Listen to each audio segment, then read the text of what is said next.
Hi guys, welcome back. I wanted to pop on today and talk to you a little bit about something that happened yesterday. We had an emergency in our family and I want to share with you how we were able to deal with that and how we will try to prepare for emergencies in the future. Before we get started, I'd like to invite everyone to subscribe to my channel, to like my video, to hit the bell so that you can be notified of future videos that I put up. Today, I want to talk about being prepared for emergencies. That's something that seems like you think you're prepared with the food and the water and prepared for this and you think about that, but then like the snap of a finger, you get a phone call and you're right in the middle of a situation that you kind of never thought about.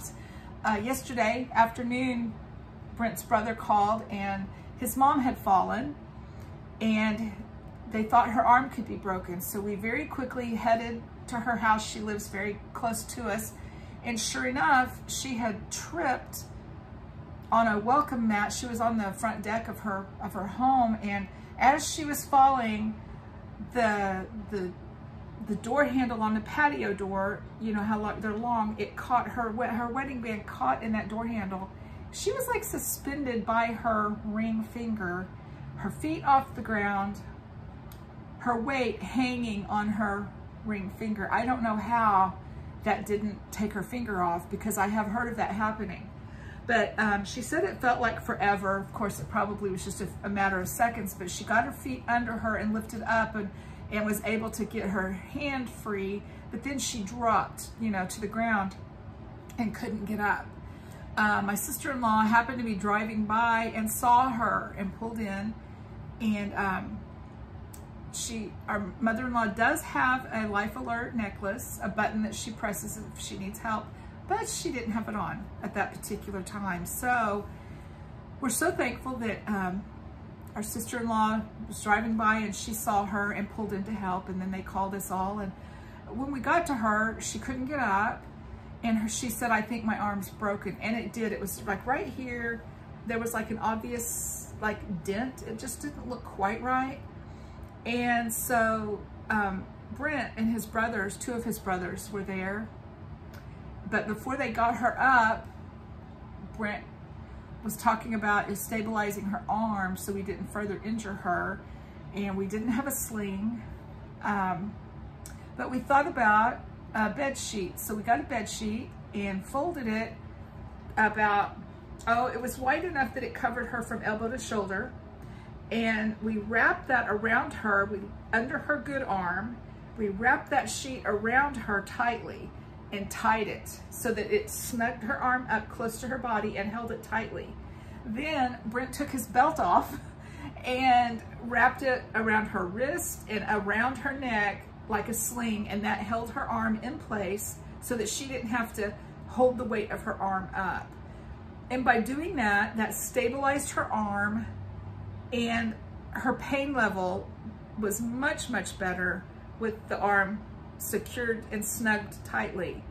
So Brent and his brothers were then able to lift her to her feet and help her to the car. We took her to the emergency room, and we were there for hours and hours and hours. When we got to the emergency room, she said her arm, the pain level was about a 4. She said not too bad, maybe a 4. And then we got her back in her room and they took the sheet off to do x-rays. And she absolutely, her pain was like I can't even explain it, just screaming, crying. She kept saying, it's a 10, it's a 10. Oh, I can't take this, I can't take this. So as soon as they could, they put our sheet back on and tightened that up, and immediately her pain level went back down. So I found that really interesting. Long story short, when she hung on that door handle, they said her bone in her arm is literally twisted. It's a spiral fracture. They showed us the x-rays and it looks like her bone is in several pieces here. So we had to then drive the hospital that we had taken her to. Their orthopedics didn't feel like they were able to give her the proper care because of the complexity of this fracture. So they sent her to one of the larger cities about an hour and a half away. So we got home between 3:30 and 4 o'clock this morning. So I am very, very tired, but I wanted to come on and share with you all, because I remember at one point I looked at Brent and I said, I should have had slings in my prepping kit. I should have had things ready for a first aid emergency. And I have a first aid kit, and I just never thought, and I've broken bones before. I know how important that is to have those things on hand. And I said, I wasn't prepared. I immediately just felt like, oh, I should have thought of that. And Brent said, no. He said, part of being prepared is knowing how to utilize the things that you have on hand. And so I wanted to pass that thought along with you. My husband is so wise sometimes, the things that he says, and it encourages me so much. And immediately I thought I was going to come home and I probably will get some old bed sheets out and fashion some triangle bandages that would have helped in that case, some slings and things like that. But he's right. If you don't have exactly perfectly what you need, you think about what you need and how you can use the things you have on hand to accomplish those purposes. We knew Brent has first aid knowledge because he's a supervisor in a laboratory at the hospital. So he knows, he's been around emergencies for decades, and he knows pretty much what we need to do. I've had first aid training because I was involved in child care for several years. So we both knew kind of what we needed to do. But I wanted to encourage you all, if you don't have first aid training, I would advise you to go on Amazon and get or anywhere you want to, but get a book. This one is titled Where There Is No Doctor. There's not a huge section. There's a 2-page section on broken bones, and I didn't feel like it covered broken bones enough. So I've got other first aid books. I couldn't just lay my hands on one right away today, and I'm tired, so I just wanted to come on and share things with you real quick. But I know we've got one first aid book that is recommended by the Red Cross. There's different ones to have, and I would really recommend that you all do that as part of your prepping. Get some first aid knowledge, educate yourselves, take a CPR class, your local YMCA. Our church used to offer CPR classes.